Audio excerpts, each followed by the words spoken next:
In this episode of Zoomer Life, Boomers have been part of all of the changes of our society, have led them sometimes, have driven them other times, and there's no reason to expect that's going to change.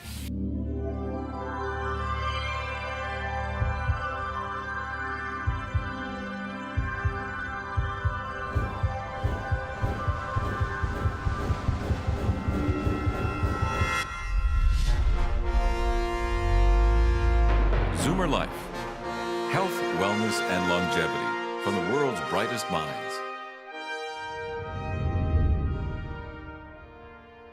It has been an interesting thing for me to observe over the years of giving these conferences that professionals are well appreciated, artists are well appreciated, people are generally understood and expected to talk about their work.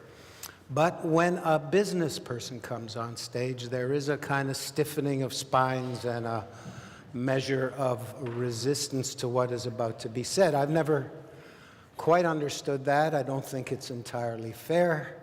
Business is at the core of our economic prosperity, and there are some businesses that do good. And that's why I invited our next speaker, because he's had an interesting trajectory.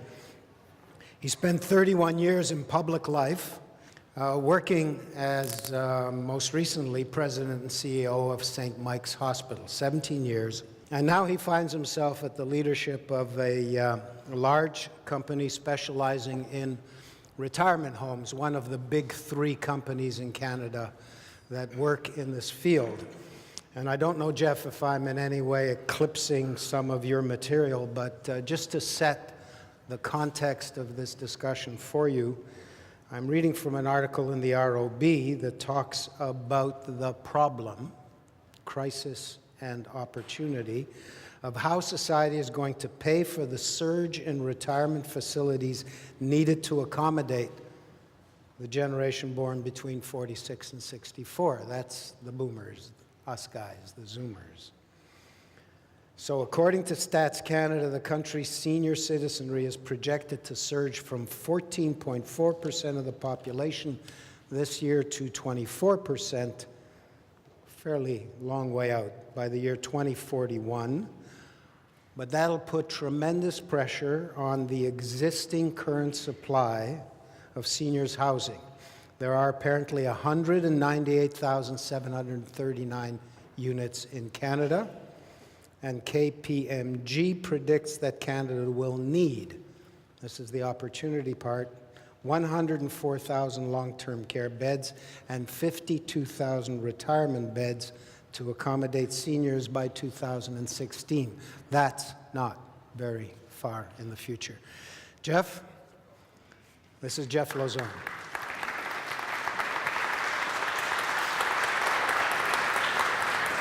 Thanks, Moses. Nice to have you here. Well, I guess the first question is, how did I find myself here sharing the stage with Rob Ford's BFF? I don't understand that, but I guess we're going to find that out a bit later. Best friend forever, Mary. That's there's nothing terrible about that. If you could see this from my perspective, there's a big clock down here that says I have 16 minutes and 58 seconds to go, and I guess they have that there so that it's kind of like I don't get into the Lester Pearson problem. Now, I don't know if you understand the Lester Pearson problem, but Lester Pearson was a Canadian Prime Minister who won the Nobel Peace Prize in and around 1960, and he was required actually, to go to Stockholm to receive the Nobel Peace Prize. And to go from Ottawa, Canada, to Stockholm, Sweden was not an easy trip in 1960, but he and his wife took the trip, and he worked very hard on his speech. He tried to do, he put it all together in a very good fashion, he thought. He stood up in front of this glittering state banquet with the King of Sweden and all these important dignitaries there, delivered his speech flawlessly, went back and sat down beside his wife and said, "How did I do?" And she says, "You missed a number of wonderful opportunities to sit down sooner." So I guess that's sort of how I'm here now.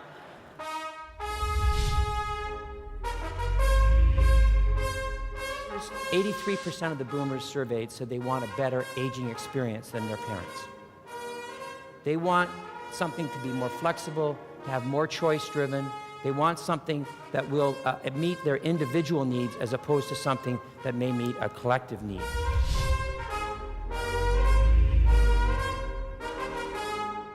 Get the latest Zoomer Life news, presenter information, and watch streaming video at www.zoomerlifeconference.ca.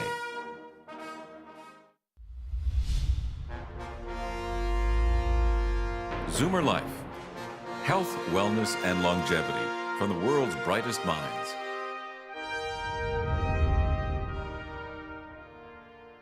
Moses did tell you a little bit about my background. I did spend 17 years as the Chief Executive Officer of St. Michael's Hospital, and in and amongst that time, I also was Deputy Minister of Health for the province of Ontario. So I've had an eclectic career, and the question is, how did I end up at this CARP conference? Well, about 2 years ago, I became president of a company called Revera. Now, Revera is probably the largest company that you've never heard of in Canada. We have 30,000 employees. We've been in business for 50 years. We have 225 sites. And just recently, we bought one of Canada's largest home care providers. So now we are one of the biggest providers of home health in this country. But there's a story about building a Revera as a seniors company, which is not what I'm here to talk about today. I'm really here to talk about what we have found out about seniors and what we have found out about the families of seniors. And in fact, we did a poll recently where we looked at two groups of Canadians. We looked at super seniors, those 75 and over, and we looked at boomers just to compare their views and their perspectives on a variety of things related to healthcare and related to how they want to age. We did that poll for a very specific reason, because we know that the boomers have been part of social change at every phase of their life.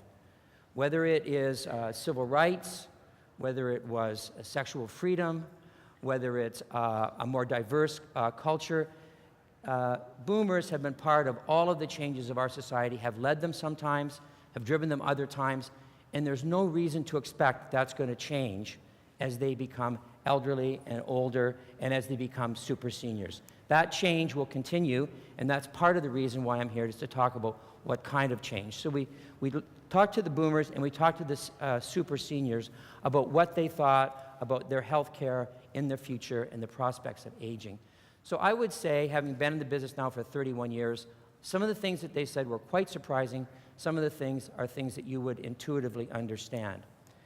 So the first important finding out of the Leger poll that we commissioned this fall is that there is a significant lack of confidence in our system, in our healthcare system. Now, that lack of confidence is not felt exactly the same by those two groups that we talked about. Super seniors, those 75 and over, are about a third of them are concerned about whether or not the healthcare system is going to be there for their needs. On the other hand, boomers, about 2/3 of them were concerned about whether or not the healthcare system was going to be there for their particular needs. So you can see already a significant difference in concern, different level of concern, perhaps because one of the groups is accessing the healthcare system quite regularly and the other group is just beginning to do so. So we thought that was rather interesting. But then we asked them, well, what is it you would like? If you had some changes, what would be at the top of your list? This is where they were almost identically the same. Both the boomers and the super seniors said, we want more care at our homes. We want to stay in our homes as long as we can. We want care to come to us in our home. We want that care to be comprehensive. We want that care to be transparent and understandable so we understand how to negotiate and navigate this system. And we want it to meet our needs. We want it to be flexible. It's a very interesting perspective. In fact, they felt more strongly about that than they felt about national drug programs, or than they felt about access to their doctors. So there's a deep attachment as people age to their homes and receiving care in their homes, something that we understood when we began to become bigger in home health care. 83% of the boomers surveyed said they want a better aging experience than their parents. They want something to be more flexible, to have more choice-driven. They want something that will meet their individual needs as opposed to something that may meet a collective need. This raises, in our opinion, some very profound and difficult policy questions. And you know, this year was a fantastic opportunity for our country to deal with those policy questions. We had 6 provincial elections, and we had a federal election. And everybody watched for various reasons. I watched to see if anybody was going to talk with any degree of interest or depth about health care. And I must say, having read about 6 provincial elections and have witnessed them in our own provinces and 1 federal election, there wasn't one serious debate about our healthcare system. There were some things said about it, but there was no serious debate about it. Maybe that's because, as Kim Campbell says, elections are not the time to discuss the real issues. But I don't think that's the case. I think it's because politicians generally are afraid to have this discussion. They don't want to do it publicly. They don't want to do it even privately. They're kind of afraid to have the discussion. But the discussion is going on nonetheless.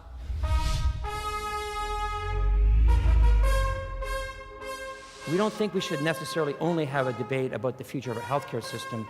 We think we should have a debate about a society where increasingly the numbers are going to be dominated by seniors.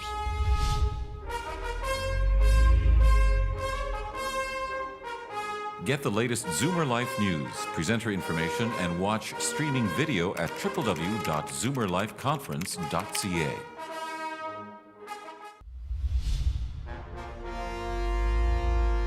Zoomer Life. Health, wellness, and longevity from the world's brightest minds. In April of this year, the C.D. Howe Institute, president of the C.D. Howe Institute, Bill Robson, and David Dodge, the former governor of the Bank of Canada, took a look at the future of our healthcare system. These are not radical people. These are intelligent, thoughtful, well-intentioned individuals who looked at the future of our healthcare system. And basically what they did is they looked at how we spend now, and they took a very optimistic perspective. The optimistic perspective was we could change the price of the goods, we can change the application of technology, we can change the cost of technology, and their conclusion was that even in the most optimistic of scenarios, we need to have, as they call it, an adult debate about the future of our healthcare system. It hasn't occurred to date. At Revera, we would take a little bit of a different slant on that. We don't think we should necessarily only have a debate about the future of our healthcare system. We think we should have a debate about a society where increasingly the numbers are going to be dominated by seniors. In 2000, 1 in 8 Canadians were over 65. By 2025, 1 in 4 Canadians will be over 65. We operate in 9 provinces, 10 states, 2 countries. Nowhere is there a senior strategy. We have not seen a senior strategy in any jurisdiction that we've dealt with, even though we all know that this type of senior strategy is desperately needed. So what would a senior strategy look like? Far be it for us to give you exactly, or far be it for me to think that I have all the answers. But there will be some things about a senior strategy that we should be thinking about. First of all, we need to think of seniors not as dependent and recipients, but as independent, decision-making group of individuals, customers, as you will, clients, if you will, individuals who will tell us what they would like, and it's our job to respond to that. So that's one thing. Secondly, seniors have overwhelmingly said, we want to be more physically active, we want to be more fit, we want to have a variety of things available to us as we age. That will include a program like we have at the Revera called Rev It Up, which looks at nutrition, physical activity, and mental alertness skills and programs to help that go along. So that's a very big part of that. A second big part of what seniors are looking for is social interaction. And as the boomers said, we want to have social interaction as we age, which is a little bit of an interesting conflict between I want to age and I want to be cared for in my home versus I want to have a lot of social interaction. shouldn't be building long-term care homes like we've built them in the past. We have to build them in a different way. They have to be open. They have to be multi-generational. They have to be flexible. They have to look at, assess, and restore as opposed to only care.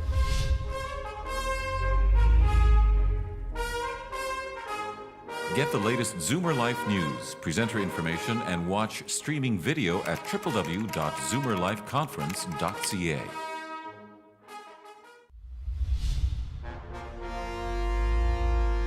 Zoomer Life.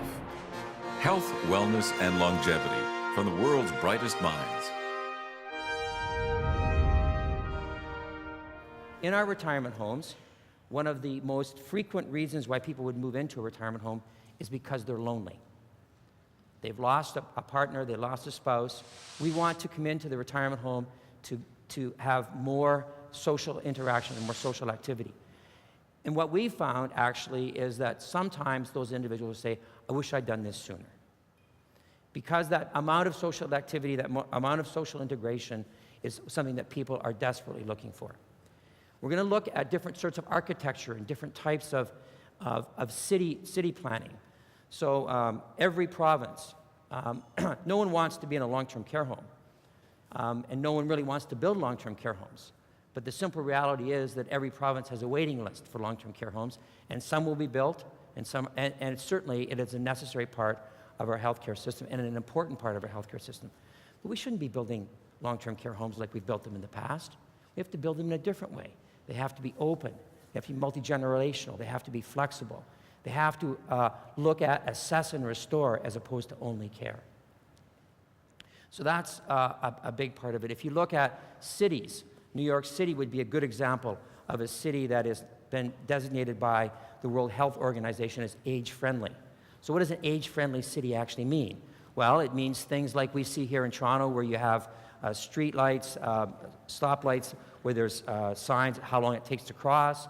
In New York City, they have flip-down seats for seniors to sit on as they're walking along the long blocks. All of the restaurants are encouraged to have open availability of their washrooms as people go by and come in. These are the types of things that we would be thinking about as if we were put together a national senior strategy.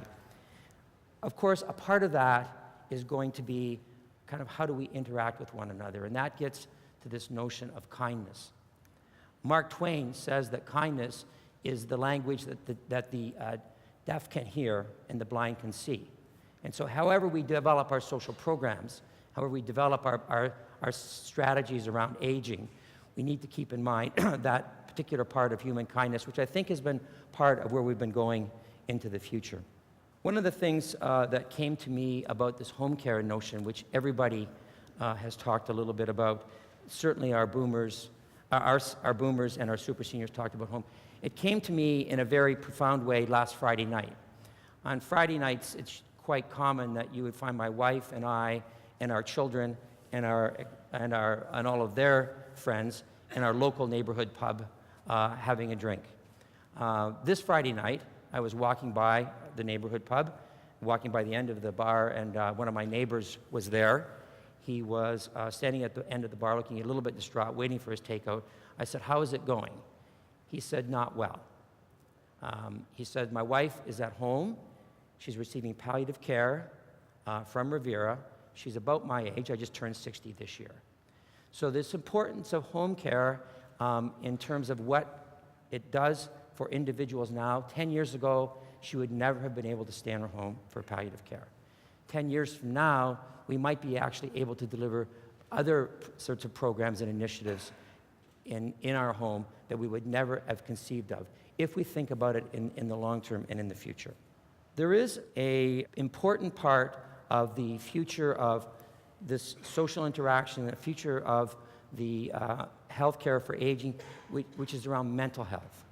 99% of the boomers talked about healthcare, and as they work through this healthcare question as they age, about not just about physical health, but about mental health. Brings us back to that social interaction. I'd like to close with a quote from the Dalai Lama, which I thought was pretty profound and helped me think about making the moves into Revera and helps me think about guiding Revera into the future. The Dalai Lama says, if you want others to be happy, practice compassion. If you want to be happy, practice compassion. Maybe that's a cornerstone for our national strategy. Thanks very much. Thank you, Jeff. Are you sticking around for a while? Yeah, we'll be able to. Let's get our picture, Jeff. Yeah. Hang on. Yeah. Thank you.